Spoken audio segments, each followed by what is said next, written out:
GK kids. बंदर बना जंगल का राजा।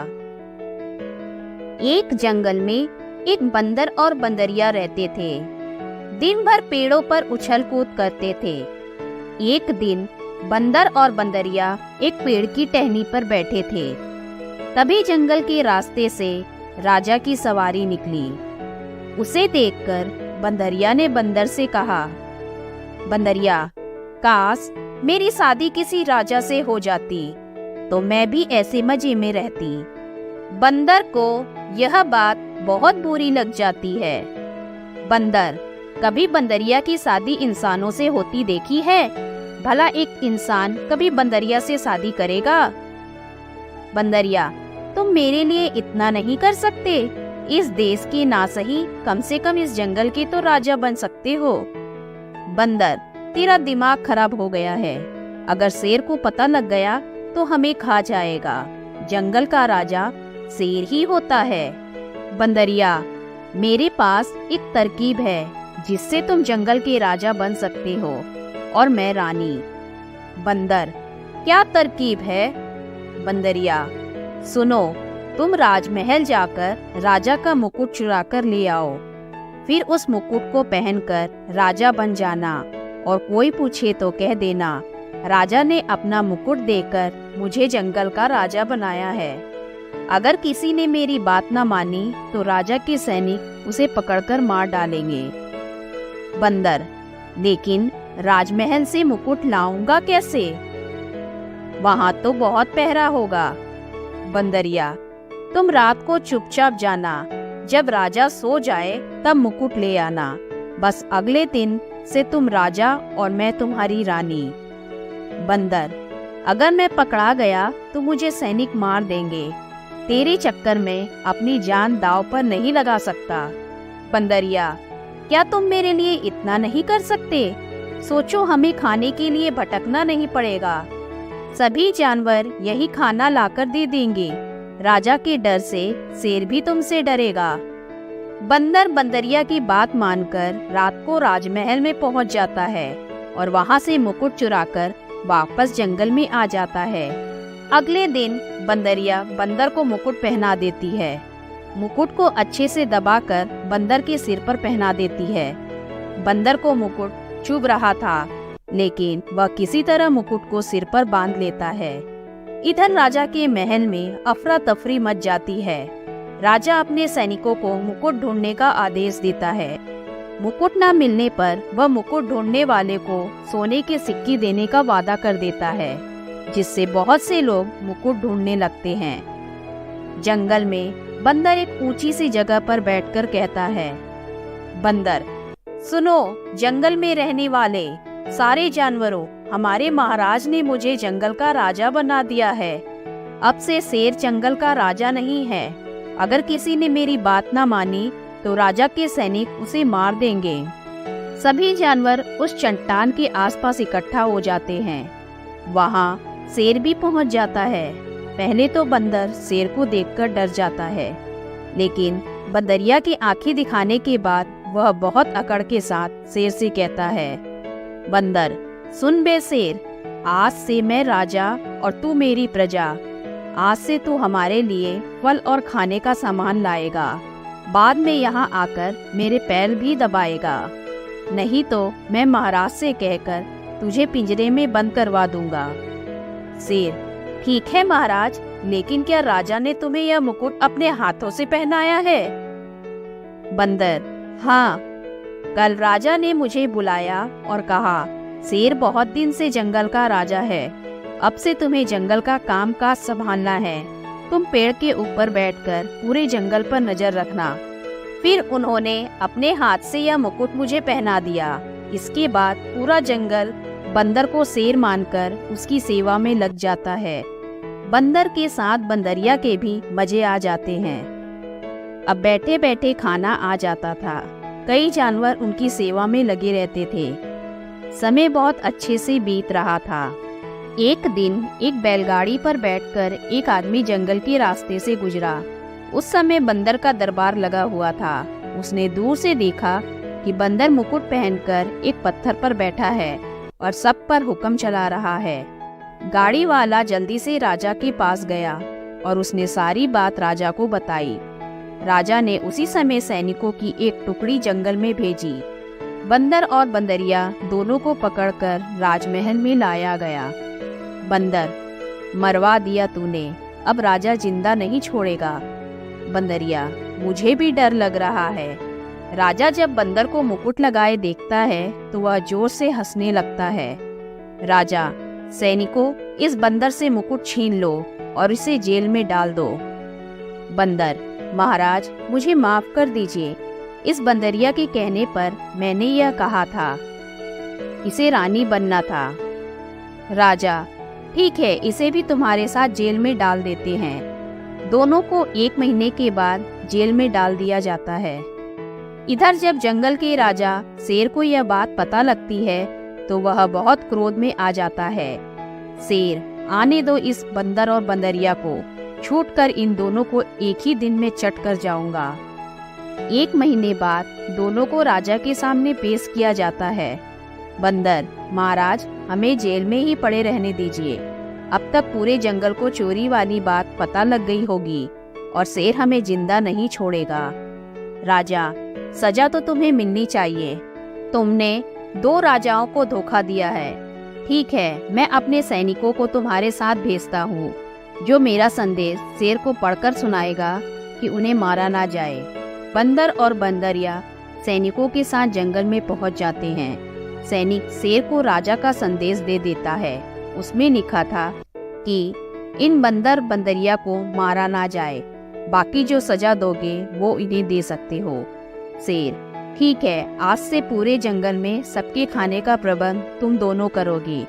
अगर जंगल का कोई जानवर भूखा रहा तो तुम्हारी खैर नहीं। अब बंदर और बंदरिया जंगल में जहाँ भी जाते सब उनका एक दिन का महाराज कहकर मजाक उड़ाते थे। शिक्षा, किसी की नकल करने से अच्छा है अपनी असल जिंदगी जियो। धन्यवाद। शेर, ऊंट, सियार और कौवा। किसी वन में मदोत्कट नाम का सिंह निवास करता था। बाघ, कौवा और सियार ये 3 उसके नौकर थे। एक दिन उन्होंने एक ऐसे ऊंट को देखा जो अपने गिरोह से भटककर उनकी ओर आ गया था। उसको देखकर सिंह कहने लगा, अरे वाह, यह तो विचित्र जीव है। जाकर पता तो लगाओ कि यह वन्य प्राणी है अथवा कि ग्राम्य प्राणी। यह सुनकर कौवा बोला, स्वामी, यह ऊंट नाम का जीव ग्राम्य प्राणी है और आपका भोजन है। आप इसको मारकर खा जाइए। सिंह बोला, मैं अपने यहाँ आने वाले अतिथि को नहीं मारता। कहा गया है कि विश्वस्त और निर्भय होकर अपने घर आए शत्रु को भी नहीं मारना चाहिए। अतः उसको अभय दान देकर यहाँ मेरे पास ले आओ, जिससे मैं उसके यहाँ आने का कारण पूछ सकूं। सिंह की आज्ञा पाकर उसके अनुचर ऊंट के पास गए और उसको आदर पूर्वक सिंह के पास ले आए। ऊंट ने सिंह को प्रणाम किया और बैठ गया। सिंह ने जब उसके वन में विचरने का कारण पूछा तो उसने अपना परिचय देते हुए बताया कि वह साथियों से बिछुड़कर भटक गया है। सिंह के कहने पर उस दिन से वह कतनक नाम का ऊंट उनके साथ ही रहने लगा। उसके कुछ दिन बाद मदोत्कट सिंह का किसी जंगली हाथी के साथ घमासान युद्ध हुआ। उस हाथी के मूसल के समान दांतों के प्रहार से सिंह अधमरा तो हो गया, किंतु किसी प्रकार जीवित रहा। पर वह चलने फिरने में असक्त हो गया था। उसके असक्त हो जाने से कौवे आदि उसके नौकर भूखे रहने लगे, क्योंकि सिंह जब शिकार करता था तो उसके नौकरों को उसमें से भोजन मिला करता था। अब सिंह शिकार करने में असमर्थ था। उनकी दुर्दशा देखकर सिंह बोला, किसी ऐसे जीव की खोज करो कि जिसको मैं इस अवस्था में भी मारकर तुम लोगों के भोजन की व्यवस्था कर सकूं।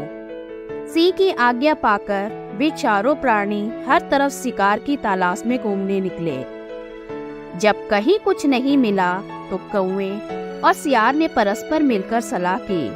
श्रृंगाल बोला, मित्र कौवे, इधर उधर भटकने से क्या लाभ, क्यों न इस कथनक को मारकर उसका ही भोजन किया जाए। सियार सिंह के पास गया और वहां पहुंचकर कहने लगा, स्वामी, हम सबने मिलकर सारा वन छान मारा है, किंतु कहीं कोई ऐसा पशु नहीं मिला कि जिसको हम आपके समीप मारने के लिए ला पाते। अब भूख इतनी सता रही है कि हमारे लिए एक भी पग चलना कठिन हो गया है। आप बीमार हैं, यदि आपकी आज्ञा हो तो आज कतनक के मांस से ही आपके खाने का प्रबंध किया जाए।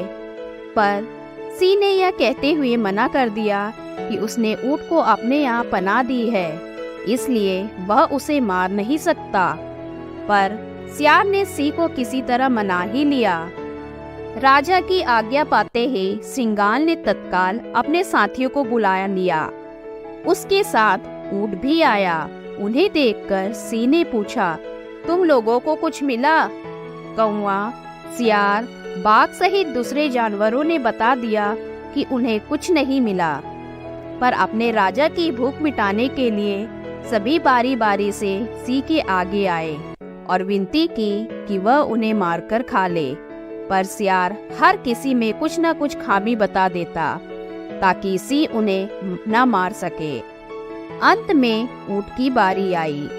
बेचारे सीधे साधे कतनक ऊंट ने जब यह देखा कि सभी सेवक अपनी जान देने की विनती कर रहे हैं तो वह भी पीछे नहीं रहा। उसने सिंह को प्रणाम करके कहा, स्वामी, ये सभी आपके लिए अभक्ष्य हैं। किसी का आकार छोटा है, किसी के तेज नाखून है, किसी की देह पर घने बाल है। आज तो आप मेरे ही शरीर से अपनी जीविका चलाइए, जिससे कि मुझे दोनों लोगों की प्राप्ति हो सके। कतनक का इतना कहना था कि व्याघ्र और सियार उस पर झपट पड़े और देखते ही देखते उसके पेट को चीरकर रख दिया। बस फिर क्या था, भूख से पीड़ित सिंह और व्याघ्र आदि ने तुरंत ही उसको चट कर डाला। शिक्षा, दूतों के साथ जब भी रहे पूरी तरह से चौकन्ना रहे और उनकी मीठी बातों में बिल्कुल ना आए और विवेकहीन तथा मूर्ख स्वामी से भी दूर रहने में ही भलाई है। धन्यवाद। मछुआरा और जादुई मछली।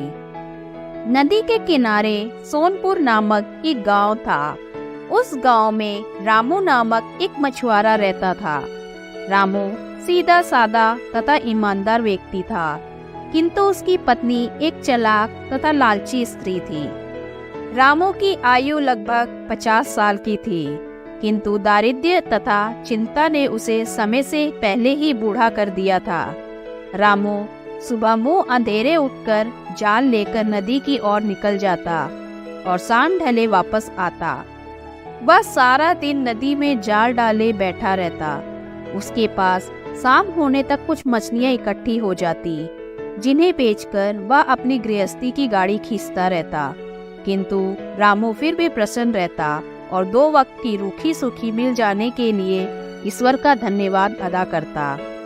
उसकी स्त्री लच्छो लालची प्रवृत्ति की होने के कारण रात दिन उसको ताने ही देती रहती थी और रामू चाहे जितनी मछलियां ले आए वह कभी प्रसन्न नहीं होती थी। एक दिन रामू को हल्का सा बुखार था, फिर भी वह 2 बार नदी पर हो, किंतु उसके हाथ एक भी मछली नहीं लगी थी। इसलिए आया था उसकी पत्नी ने नाक में दम कर रखा था। रामू उसे समझाता रहा, परंतु वह मानने को तैयार नहीं थी और उससे फिर से नदी पर मछली पकड़ने जाने को कह रही थी। अंततः उसे फिर से नदी पर जाना पड़ा।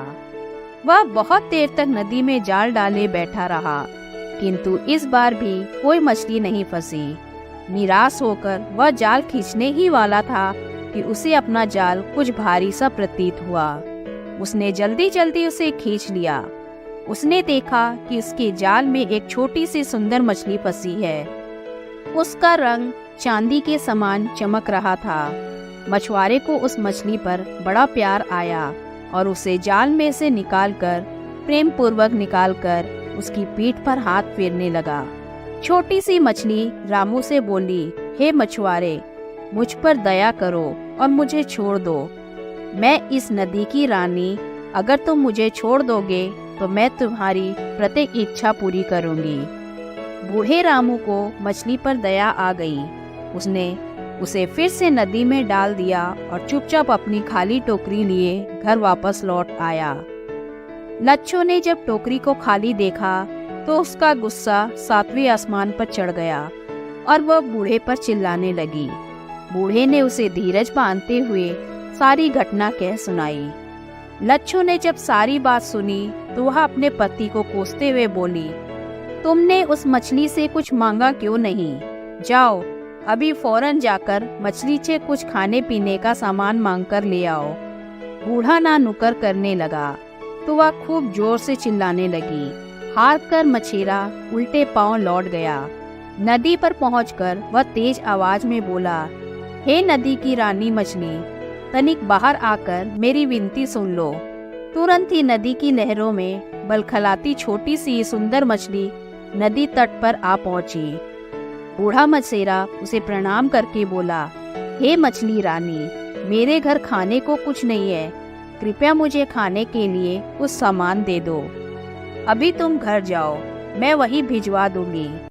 इतना कहकर मछली फिर से नदी की लहरों में ओझल हो गई। मछेरा जब घर पहुंचा तो घर के बाहर खाने पीने की ढेरों चीजें रखी हुई थी। उसने अंदर से अपनी पत्नी को बुलाया। दोनों ने मिलकर सारी चीजें घर के अंदर रखी। बूढ़ा इस काम को अभी खत्म भी ना कर पाया था कि लच्छो फिर से बोली, सुनो जी, केवल खाने पीने की वस्तुओं से क्या होता है? जाओ जाकर मछली से बढ़िया बढ़िया कपड़े और जेवर मांग कर ले आओ। मछुआरा उसे समझाते हुए बोला, देखो अभी अभी तो मैं इतनी सारी चीजें मांग कर लाया हूँ, बार बार मांगना अच्छी बात नहीं है, बाकी चीजें कल जाकर मांग लूंगा। बूढ़ी ने उसकी एक ना सुनी और वह चीखने चिल्लाने लगी। अंत में हार मानकर मछुआरे को जाना ही पड़ा। वह नदी किनारे पहुंचकर पुनः बोला, हे सागर की रानी मछली, तनिक बाहर आओ। और मेरी विनती पहले की तरह मछली नदी किनारे आ गई। मछेरे ने झिझकते हुए फिर से अपनी पत्नी की इच्छा उसके सामने रखी। मछली बोली, उसकी इच्छा पूरी हो जाएगी। मछेरा जब अपने घर वापस लौटा तो उसने देखा कि उसकी बूढ़ी पत्नी सुंदर वस्त्राभूषण पहने सजी धजी बैठी हुई थी। बूढ़े को देखते ही वह बोली, सुनो जी, ये कपड़े तथा जेवर पहनकर मैं इस झोपड़ी में रहती हूँ, अच्छी नहीं लगती। तुम कल सुबह जाकर मछली से रहने के लिए एक महल मांग लेना।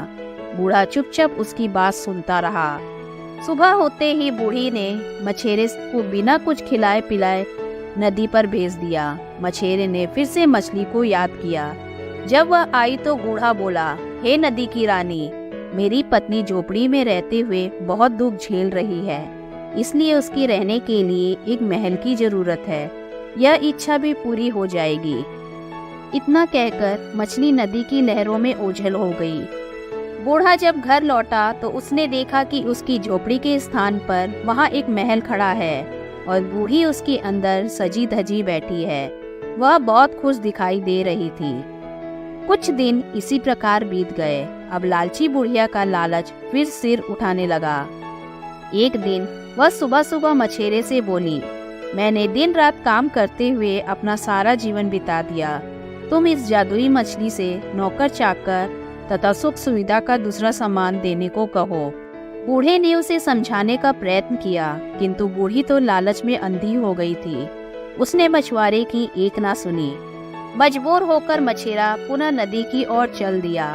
वहां पहुंचकर उसने जादुई मछली के सामने अपनी इच्छा रखी। मछली मुस्कुराकर उसकी दृष्टि से ओझल हो गई। मछेरा जब लौटकर वापस आया तो उसने देखा कि उसकी पत्नी सजी धजी बैठी हुई है और उसके चारों ओर नौकर चाकर दास दासियां हाथ बंधे खड़े हैं। एक दिन बुढ़िया सुबह सुबह बूढ़े से लड़ने झगड़ने लगी। वह चाह रही थी कि मछेरा मछली से उसे पूरी पृथ्वी की महारानी बनाने को कहे। जब वह किसी तरह नहीं माना तो बूढ़ी क्रोध में अपना आपा खो बैठी और नौकरों द्वारा बूढ़े को मार पीट कर घर से निकाल दिया। बेचारा बूढ़ा इसी प्रकार रोता कांपता नदी के किनारे पहुंचा। उसने जादुई मछली को फिर से याद किया और किनारे पर आते ही जादुई मछली ने पूछा, कहो बूढ़े मछेरे, अब तुम्हारी स्त्री को किस चीज की इच्छा है? मछेरा बोला, हे मछली रानी, आज से पहले मैं अपनी पत्नी को कहने पर ही सब कुछ मांगता रहा, किंतु अब मेरी एक इच्छा है। मछली मुस्कुराकर बोली, कहो, वह भी पूर्ण हो जाएगी। बूढ़ा मछेरा बोला, मेरी तो बस इतनी सी इच्छा है कि तुम अपना धन दौलत, नौकर चाकर, महल सब वापस ले लो। मुझे तो बस मेरी पहले वाली झोपड़ी तथा जाल चाहिए। धन ने मेरे जीवन का सारा सुख चैन छीन लिया है। मछली बोली, यदि तुम्हारी यही इच्छा है तो ऐसा ही होगा। वह अपने घर लौटा। उसने देखा कि महल के स्थान पर टूटा फूटा सामान पड़ा है तथा झोपड़ी के अंदर बुढ़िया सोई पड़ी है। मछेरे ने उसे जगाया तो वह आंखें मलती हुई उठ बैठी। वह आश्चर्यचकित होकर अपने चारों ओर देखने लगी। बूढ़ा उसे समझाते हुए बोला, जिस व्यक्ति को जीवन में संतुष्टि नहीं होती वह कभी सुखी नहीं रह सकता। बूढ़े की बात सुनकर बूढ़ी मछेरिन की आंखों से लोभ का पर्दा हट गया। उसे अपनी भूल का एहसास हो गया। उसने अपने पति से क्षमा मांगी। इसके बाद दोनों पति पत्नी सुखपूर्वक रहने लगे। धन्यवाद। आइसक्रीम का सपना। सीता और सुषमा दो सगी बहनें थी। दोनों एक दूसरे से बहुत प्यार करती थी और एक ही स्कूल में पढ़ती थी। सीता सुषमा से बड़ी थी और समझदार भी थी। वह घर और स्कूल सब जगह सुषमा का ध्यान रखती थी। दोनों बच्चे पढ़ाई में भी बहुत अच्छे थे, लेकिन सुषमा की एक परेशानी थी। वह अगर किसी खाने की चीज को सपने में देख लेती तो जब तक वो उसे खा नहीं लेती तब तक उसे हर जगह वही चीज दिखाई देती थी। इसके साथ ही उसे नींद में चलने की भी बीमारी थी। सीता सुषमा की इस बीमारी और परेशानी के बारे में बहुत अच्छे से जानती थी। इसलिए सुषमा अगर सुबह उठकर सीता को अपने सपने के बारे में बताती कि उसने खाने की किसी चीज का सपना देखा है, तो वह सुषमा को वह चीज खिला देती थी ताकि सुषमा किसी परेशानी में ना पड़े। एक बार सुषमा और सीता के मम्मी पापा को किसी जरूरी काम से शहर के बाहर जाना पड़ा। यह दोनों बच्चे अपनी दादी के साथ घर पर थे। दूसरे दिन सुबह सुषमा उठी और उसने सीता से कहा, दीदी, कल रात मैंने सपना देखा कि मैं एक बड़े से पार्क में हूँ जहाँ चारों ओर चॉकलेट, टॉफी और आइसक्रीम के बड़े बड़े कोन रखे हैं। मैं एक बड़ी सी आइसक्रीम के कोन की तरफ बढ़ रही हूँ। वह देखने में तो बहुत पास लग रहा था, लेकिन जब मैंने उसकी तरफ बढ़ना शुरू किया तो मैं उसके पास पहुँच नहीं पा रही थी। सीता समझ गई कि आज सुषमा को आइसक्रीम खिलानी पड़ेगी। सीता ने सुषमा से कहा, सुषमा, मम्मी पापा तो शाम को आएंगे, इसलिए आज तुम्हें शाम तक आइसक्रीम का इंतजार करना होगा। सुषमा ने कहा, अगर मैं आइसक्रीम नहीं खाऊंगी तो कोई परेशानी ना हो जाए। सीता ने कहा, मैं तुम्हारा पूरा ध्यान रखूंगी, तुम बिल्कुल भी फिक्र मत करो। दोनों बहनें तैयार हुई और स्कूल की तरफ जाने लगी। जल्दी सुषमा को तो हर जगह सिर्फ आइसक्रीम ही दिख रही थी, लेकिन सीता ने जोर से उसका हाथ पकड़ रखा था और बार बार उसे बोल रही थी, मम्मी शाम को आएगी, तब तक आइसक्रीम खाएंगे। किसी तरह दोनों स्कूल पहुंच गए। दोनों की क्लास अलग थी, इसलिए सीता ने सुषमा को उसकी क्लास में छोड़ा और उससे कहा, तुम बिल्कुल फिक्र मत करो, शाम को हम आइसक्रीम खाएंगे। फिर सीता अपनी क्लास में चली गई। उस दिन संगीता मैडम क्लास में नहीं आई। सारे बच्चे बातें करने और खेलने में जुट गए, लेकिन सुषमा के दिमाग में तो आइसक्रीम ही चल रही थी। सोचते सोचते उसे नींद आ गई। नींद में सुषमा को फिर से वही सपना दिखा, चारों तरफ आइसक्रीम, चॉकलेट रखे हुए हैं। अब सुषमा नींद में आइसक्रीम खाने के लिए उस बड़े से आइसक्रीम के कोन की तरफ बढ़ने लगी। सुषमा तो नींद में थी, उसे समझ नहीं आ रहा था, लेकिन वह सच में चल रही थी। चलते चलते वह क्लास के बाहर आई, फिर स्कूल की छत की तरफ चल दी, क्योंकि उसे सपने में दिख रहा था कि वह आइसक्रीम की तरफ बढ़ रही है। छत से घूमकर वह नीचे पार्क में आई और स्कूल के स्टोर रूम की तरफ चल दी। तभी किसी ने सीता को जाकर बताया कि सुषमा तो स्कूल की छत पर चढ़ गई है। सीता दौड़ती हुई सुषमा को देखने के लिए आई। उसने सुषमा को स्कूल के स्टोर रूम में जाते देख लिया। वह भी उसके पीछे पीछे दौड़ी, उसे आवाज देने लगी, लेकिन सुषमा को तो कुछ सुनाई नहीं दे रहा था। वह नींद में चलती जा रही थी। सुषमा स्कूल के स्टोर रूम में पहुंचकर रुक गई और किसी चीज को उठाकर चाटने लगी, क्योंकि उसके सपने के हिसाब से वह आइसक्रीम तक पहुंच गई थी और आइसक्रीम खा रही थी। इतने में सीता वहां आई और उसने देखा कि सुषमा एक गंदी सी ट्रॉफी को चाट रही है। सीता ने कहा, सुषमा, यह कोई खाने की चीज नहीं है, यह तो ट्रॉफी है। उसने सुषमा के हाथ से ट्रॉफी छीन ली। सुषमा जोर से रोने लगी, मेरी आइसक्रीम, मेरी आइसक्रीम। सीता को याद आया कि कल सुषमा ने आइसक्रीम का सपना देखा था। उसने डर की वजह से तुरंत वो ट्रॉफी सुषमा को वापस कर दी और उसका हाथ पकड़कर उसे स्टोर रूम से बाहर ले आई। दूसरी तरफ स्कूल के बच्चे, जिन्होंने सुषमा को छत से जाते और अजीब हरकतें देखा था, वह सब भी वहां आ गए। उनके साथ स्कूल के प्रिंसिपल और टीचर भी थे। जब सीता और सुषमा स्टोर रूम से बाहर आए तो प्रिंसिपल सर ने सुषमा के हाथ में वह ट्रॉफी देखी और खुश होकर चिल्लाने लगे, मेरी खोई हुई चीज मुझे वापस मिल गई। यह सुनकर मैथ्स की टीचर अजय सर ने कहा, सर, सीता और सुषमा आपकी कोई चीज है? प्रिंसिपल सर ने कहा, नहीं, मैं सुषमा के हाथ में जो ट्रॉफी है उसके बारे में बात कर रहा हूँ। कहते हुए प्रिंसिपल सर ने सुषमा के हाथ से ट्रॉफी ले ली। जैसे ही उन्होंने ट्रॉफी ली, सुषमा फिर से रोने लगी, मेरी आइसक्रीम, मेरी आइसक्रीम। प्रिंसिपल सर ने जल्दी से ट्रॉफी सुषमा को वापस कर दी और सीता से पूछा, ये ट्रॉफी को आइसक्रीम कहकर क्यों चाट रही है? सीता ने प्रिंसिपल सर को सारी बात बताई और सुषमा की नींद में चलने की बीमारी के बारे में भी बताया। उन्हें यह भी बताया कि आज उसके मम्मी पापा शहर में नहीं हैं, जिसके कारण वह सुबह सुषमा को आइसक्रीम नहीं खिला पाई और ये सब परेशानी हुई।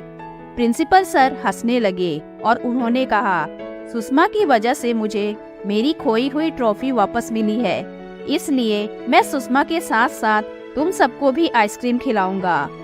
फिर उन्होंने स्कूल में आइसक्रीम वाले को बुलाया और सब बच्चों को अपनी ट्रॉफी मिलने की खुशी में आइसक्रीम खिलाई। इस तरह सुषमा को अपने सपने की आइसक्रीम सच में खाने को मिली और वह खुश हो गई।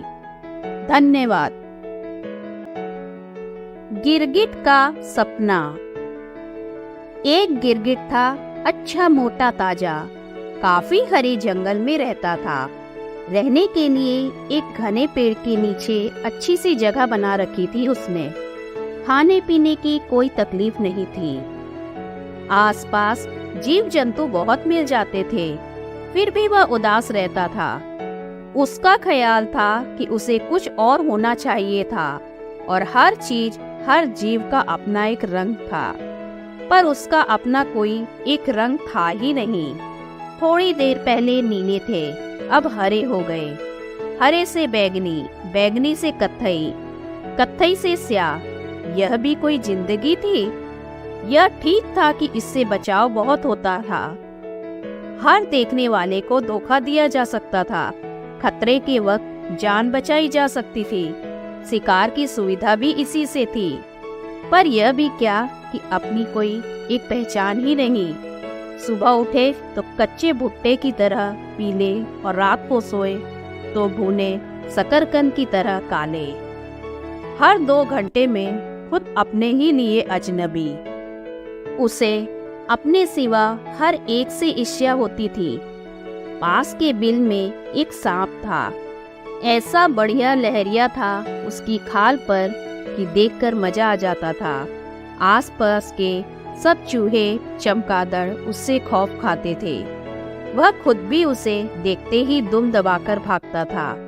यह मिट्टी के रंग में मिट्टी होकर पड़ रहता था। उसका ज्यादातर मन यही करता था कि वह गिरगिट ना होकर सांप होता तो कितना अच्छा था। जब मन आया पेट के बल रेंग लिए, जब मन आया कुंडली मारी और फन उठाकर सीधे हो गए। एक रात जब वह सोया तो उसे ठीक से नींद नहीं आई। 2-4 कीड़े ज्यादा निकल लेने से बदहजमी हो गई थी। नींद आने के लिए वह कई तरह से सीधा उल्टा हुआ, पर नींद नहीं आई। आंखों को धोखा देने के लिए उसने रंग भी कई बदल लिए, पर कोई फायदा नहीं हुआ। हल्की सी ऊंघ आती, पर फिर वही बेचैनी। आखिर वह पास की झाड़ी में जाकर नींद लाने की एक पत्ती निगल गया। उस पत्ती की सिफारिश उसके एक और गिरगिट दोस्त ने की थी। पत्ती खाने की देर थी कि उसका सिर भारी होने लगा। लगने लगा कि उसका शरीर जमीन के अंदर धंसता जा रहा है। थोड़ी ही देर में उसे महसूस हुआ जैसे किसी ने उसे जिंदा जमीन में गाड़ दिया हो। वह बहुत घबराया। यह उसने क्या किया कि दूसरी गिरगिट के कहने में आकर खामखा वह पत्ती खा ली।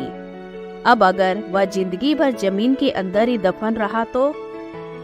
वह अपने को झटक कर बाहर निकलने के लिए जोर लगाने लगा। पहले तो उसे कामयाबी हासिल नहीं हुई, पर फिर लगा कि ऊपर जमीन पोली हो गई है और वह बाहर निकल आया है। ज्यों ही उसका सिर बाहर निकला और बाहर की हवा अंदर गई, उसने एक और ही अजूबा देखा। उसका सिर गिरगिट के सिर जैसा ना होकर सांप के सिर जैसा था। वह पूरा जमीन से बाहर आ गया, पर सांप की तरह बल खाकर चलता हुआ। अपने शरीर पर नजर डाली तो वही लहरिया नजर आया जो उसे पास वाले सांप के बदन पर था। उसने कुंडली मारने की कोशिश की तो कुंडली लग गई। फन उठाना चाहा तो फन उठ गया। वह हैरान भी हुआ और खुश भी। उसकी कामना पूरी हो गई थी। वह सांप बन गया था। सांप बने हुए उसने आसपास के माहौल को देखा। सब चूहे चमगादड़ उससे खौफ खाए हुए थे। यहाँ तक कि सामने के पेड़ का गिरगिट भी डर के मारे जल्दी जल्दी रंग बदल रहा था। वह रेंगता हुआ उस इलाके से दूसरे इलाके की तरफ बढ़ गया। नीचे से जो पत्थर काटे चुभे उनकी उसे परवाह नहीं की। नया नया सांप बना था, सो इन सब चीजों को नजरअंदाज किया जा रहा था। पर थोड़ी दूर जाते जाते सामने से एक नेवला उसे दबोचने के लिए लपका, तो उसने सतर्क होकर फन उठा लिया। उस नेवले की शायद पड़ोस के सांप से पुरानी लड़ाई थी। सांप बने गिरगिट का मन हुआ कि वह जल्दी से रंग बदल ले, पर अब रंग कैसे बदल सकता था? अपनी लहरिया खाल की सारी खूबसूरती उस वक्त उसे एक सिकंजे की तरह लगी। नेवला फुदकता हुआ बहुत पास आ गया था। उसकी आंखें एक चुनौती के साथ चमक रही थी। गिरगिट आखिर था तो गिरगिट ही। वह सामना करने की जगह एक पेड़ के पीछे जा छिपा। उसकी आंखों में नेवले का रंग और आकार बसा था। कितना अच्छा होता अगर वह सांप न बनकर नेवला बन गया होता। तभी उसका सिर फिर भारी होने लगा। नींद की पत्ती अपना रंग दिखा रही थी। थोड़ी देर में उसने पाया कि जिसमें हवा भर जाने से वह काफी फूल गया है। ऊपर तो गर्दन निकल आई है और पीछे को झबरेली पूंछ। अब वह अपने को झटक कर आगे बढ़ा तो लहरिया सांप एक नेवले में बदल चुका था। उसने आसपास नजर दौड़ाना शुरू किया कि अब कोई सांप नजर ना आए तो उसे वह लपक ले, पर सांप वहां कोई था ही नहीं। कोई सांप निकलकर आए उसके लिए उसने ऐसा ही उछलना कूदना शुरू किया।